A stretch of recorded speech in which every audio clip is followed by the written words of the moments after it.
आज मैं बताने जा रही हूँ आपको कि भारतीय राजनीति का स्वर्ण युग किस समय को कहा जाता है। क्या आप लोगों को पता है कि भारतीय राजनीति में स्वर्ण युग कौन सा कहलाता है?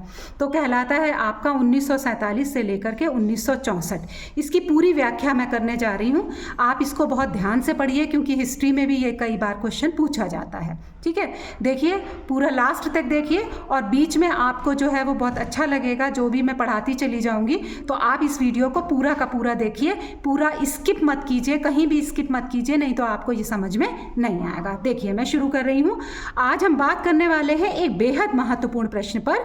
भारतीय राजनीति का स्वर्ण युग किस समय को कहा जाता है और क्यों कहा जाता है? देखिए ये सवाल अक्सर परीक्षार्थियों से भी आता है, यानी परीक्षाओं में भी आता है और परीक्षार्थियों से पूछा जाता है और उस समझ के स्तर पर भी बहुत अहम है। मतलब आपको समझने की भी इसको ज़रूरत है और परीक्षार्थियों से परीक्षाओं में पूछा भी जाता है। भारतीय राजनीति का स्वर्ण युग आमतौर पर 1947 से लेकर 1964 के समय को माना जाता है। ये वो काल है जबकि भारत को आज़ादी मिली थी, लोकतंत्र की नींव रखी गई थी, संविधान लागू हुआ था 26 जनवरी 1950 में, विदेश नीति की दिशा तय हुई थी और औद्योगिक और आर्थिक योजनाओं की शुरुआत हुई थी। इसलिए इसे golden age of Indian politics भी कहा जाता है। इस दौर की प्रमुख विशेषताएं क्या है? लोकतंत्र की स्थापना। लोकतंत्र की स्थापना इस दौर की प्रमुख विशेषता है।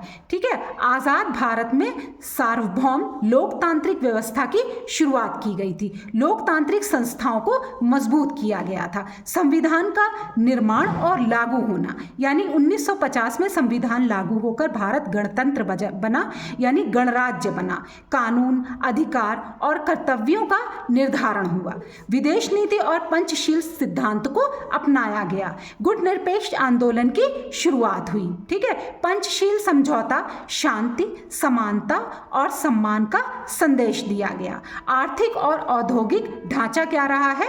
योजना आयोग की स्थापना हुई, पंचवर्षीय योजनाएं शुरू की गई, भारी उद्योग और शिक्षा व्यवस्था का विकास किया गया। ठीक है, उसके बाद अगर हम देखें राजनैतिक स्थिरता और मर्यादा, यानी संसद की गरिमा बनी हुई रही। इस समय में क्या हुआ कि संसद की गरिमा भी बनी रही। राजनीतिक शुचिता और नैतिकता को महत्व दिया गया।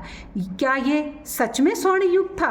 अब आप लोगों को हमने बताया कि इसमें क्या क्या विकास हुआ, तो बेटा आप लोग खुद ये तय कीजिए कि क्या ये सच में स्वर्ण युग था।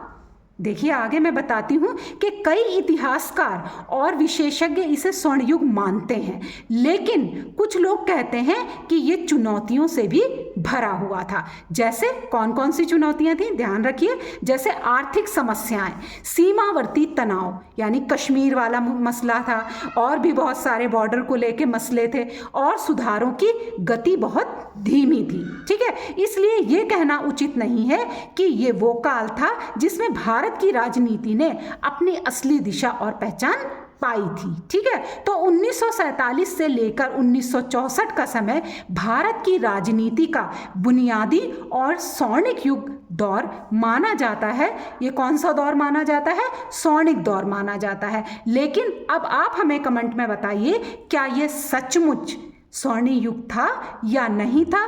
कमेंट में हमें बताएं कि सच में ये स्वर्णिम युग था, गोल्डन टाइम था राजनीति के लिए या नहीं था। Thank you.